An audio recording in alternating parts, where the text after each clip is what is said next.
How to make the Bible your hobby. Hello, Malcolm here, and it's part 2 of this new series.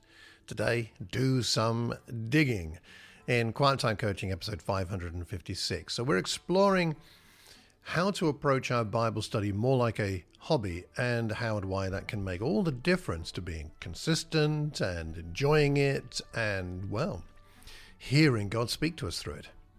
So a couple of things today. Firstly, historical context.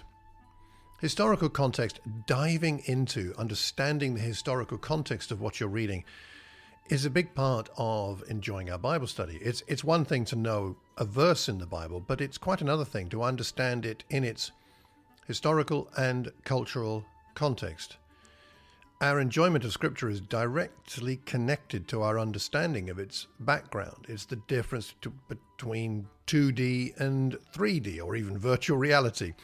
It's the difference between an outline drawing and photorealistic coloring and colors and all the technicolor. I mean, as an example, consider the parable of the Samaritan in Luke 10:25-37. I'm sure you know the story. But if you don't know the background, it just looks like some kind of sweet story about a compassionate person, and there's something there, but there's so much more, isn't there?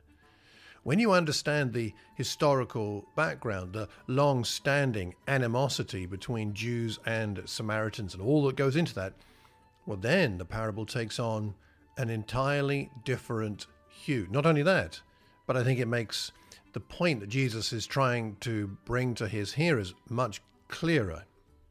So getting to know the historical and cultural context can make Scripture come alive and feel more like a mystery to unravel than some kind of cold academic text to study.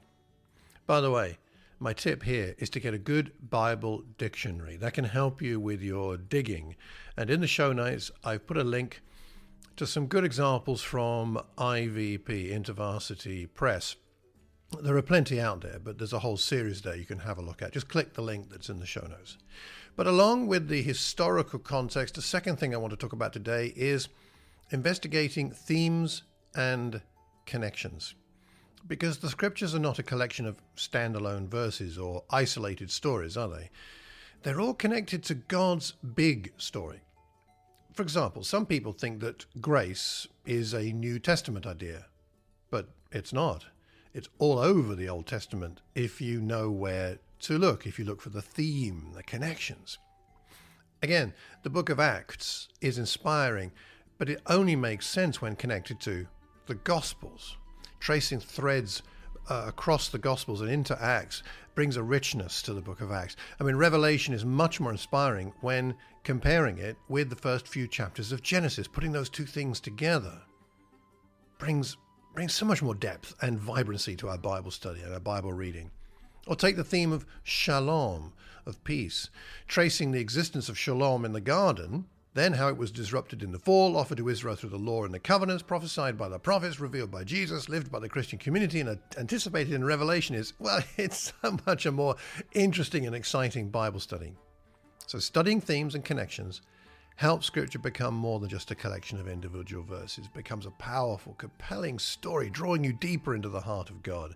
And again, I've given you a few more ideas of how you might do that in the show notes, using resources like the Bible Project or books by Fee and Stewart or Philip Yancey and others. So, a question for you.